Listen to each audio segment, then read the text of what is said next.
வாழைக்காய் வறுவல் எப்படி செய்கிறதுன்னு பார்க்கலாம். தேவையான பொருட்கள்: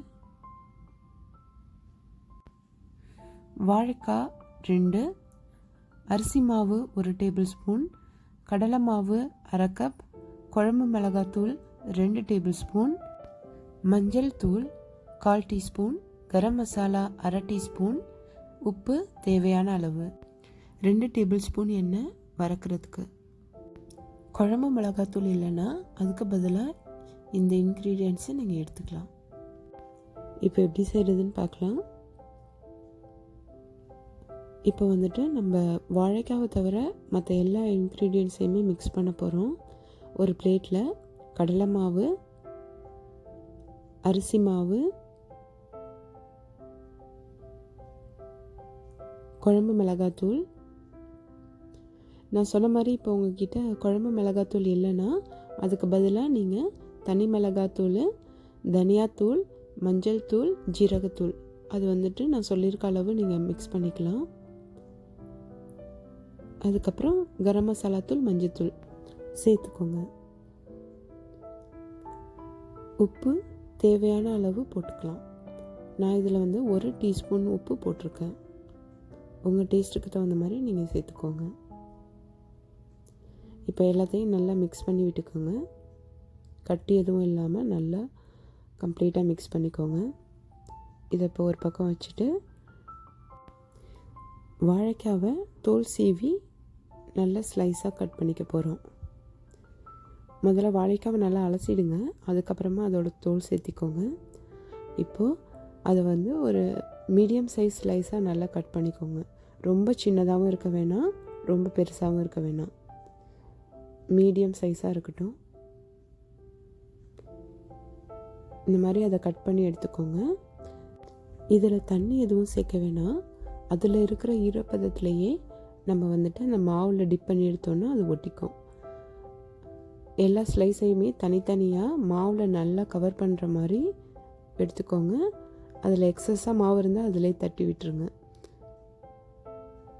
இந்த மாதிரி எல்லா ஸ்லைஸையும் கம்ப்ளீட்டாக நம்ம மாவில் டிப் பண்ணி கவர் பண்ணி எடுத்து வச்சுக்கோங்க.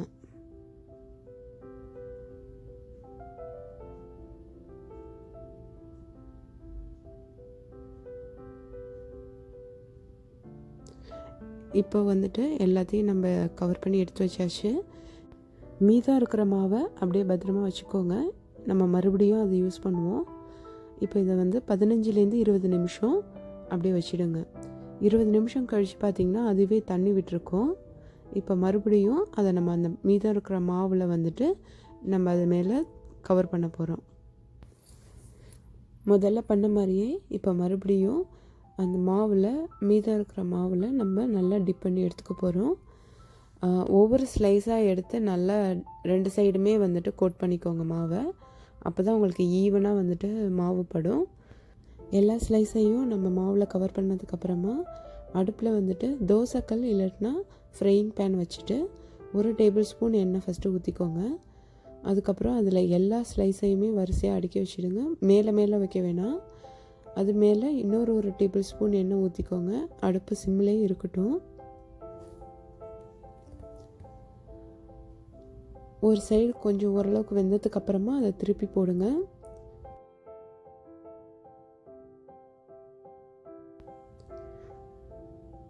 கொஞ்சம் வெந்ததுக்கப்புறமா மறுபடியும் அதை திருப்பி போட்டுக்கோங்க. இந்த மாதிரி 2 சைடுமே டர்ன் பண்ணுறதுனால ஈவனாக 2 சைடுமே உங்களுக்கு வெந்து வரும். அது மேலே போட்டிருக்க கோட்டிங் எல்லாமே நமக்கு ஈவனாக வேகணும். ஸோ அதனால் பார்த்துட்டு அப்பப்போ திருப்பி போட்டுக்கலாம். அதே மாதிரி ரொம்ப ஃப்ரீக்வெண்ட்டாகவும் திருப்ப வேணாம். ஒரு பக்கம் நல்லா வெந்ததுக்கப்புறமா மறுபடியும் அதை திருப்பிக்கலாம். 2 பக்கமும் நல்லா வெந்துருச்சு. இப்போ நம்ம ஸ்டவ் ஆஃப் பண்ணிக்கலாம். சுவையான ஸ்பைசி வாழைக்காய் ஃப்ரை ரெடி ஆயிடுச்சு. எண்ணெய் ரொம்ப ஊற்றாதனால எல்லோரும் இதை விரும்பி சாப்பிடுவாங்க. வெரைட்டி ரைஸ்க்கு இது நல்ல சூட் ஆகும். நீங்களும் இதை ட்ரை பண்ணி பாருங்கள். தேங்க்ஸ் ஃபார் வாட்சிங். உங்களுக்கு என்னோடய வீடியோ பிடிச்சிருந்தா ப்ளீஸ் லைக் அண்ட் ஷேர். இது மாதிரி நிறைய வீடியோ பார்க்க please subscribe my channel magical binding. Thank you.